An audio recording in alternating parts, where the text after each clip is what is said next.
The Little Penguin, written by A.J. Wood, illustrated by Stephanie Boey, read by Grandpa. Far away, in a land where there is only ice and snow, Big Penguin sat, feeling hungry and cold. He looked down at his feet. There, beneath the warm fold of his tummy, was an egg. His egg. He had been waiting for it to hatch for a very long time. "Come on, little penguin," he whispered. Days passed. Suddenly a noise broke the snowy silence. A crack and a beep, beep, beep. Little Penguin had hatched. "At last," said Big Penguin, looking proudly down at his chick. Little Penguin was covered with tiny soft feathers, as gray as the mist that rolled in from the faraway sea. "One day you will be an emperor of the ice like me," his father told him. Little Penguin gazed up at his father and peeped softly. Big Penguin carried Little Penguin on his feet to a place where there were many penguins gathered. There were Adelies and Chinstraps, Gentoos and Rockhoppers, and the great emperor penguins just like Little Penguin's father. Little Penguin looked at the big penguins with their sleek, shiny feathers and their long, strong beaks. He wished more than anything for the day when he could look like them. There were little penguins, too, in a great gray huddle on the ice. "We will be safe and warm here while you grow stronger," said Big Penguin. "But soon we must set off to meet your mother and swim in the deep waters of the ocean.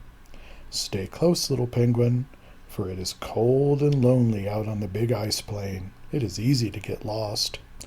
But Little Penguin was too excited by the thought of the sea to listen to his father's warning. At last it was time to begin the journey. Little Penguin stuck close to his father, but as the day wore on, he began to grow bored.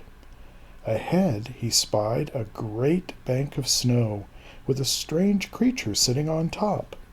"I wonder what that is," peeped Little Penguin, and he wandered off to take a look. It was a huge bird, bigger than any big penguin. "And who are you?" snapped the bird. "I am Little Penguin, and one day I will be an emperor of the ice like my father." "That seems very unlikely," the bird croaked rudely. "Look, your feathers are all falling out." Little Penguin looked down in dismay at the clumps of feathers that had fallen to the snow.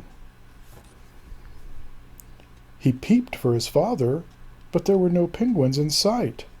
"What do I do now?" cried Little Penguin fearfully. "Which way did they go?" The strange bird just flapped its great wings and took off into the sky. Little Penguin started to walk across the snow. With every step, more of his feathers fell around him.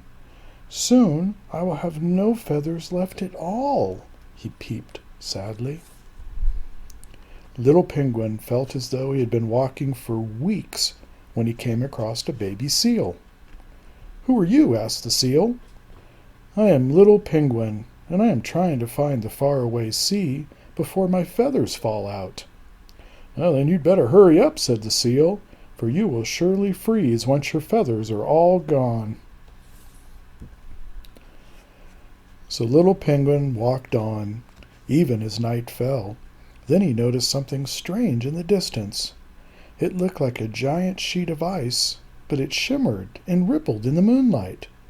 Suddenly, two penguins came hurrying toward him, his mother and father. "We looked everywhere for you," said his mother, nuzzling Little Penguin with her beak. "Come swim with us in the ocean." Little Penguin was so excited that he forgot all about his feathers and dove into the cold blue water. How different everything looked! He watched the other penguins dive and dart through the shadows. "Won't I freeze without my feathers?" Little Penguin asked his mother nervously when they were sitting back upon the ice. "But you have beautiful feathers!" exclaimed his mother. "Look!" And when Little Penguin gazed at his reflection in a spot of smooth ice, He saw for himself. His soft gray feathers were gone, but new ones had grown in their place, sleek, shiny feathers just like his father's. "Now you too are an emperor of the ice," said Big Penguin. And Little Penguin felt excited and proud, for at last he knew it was true.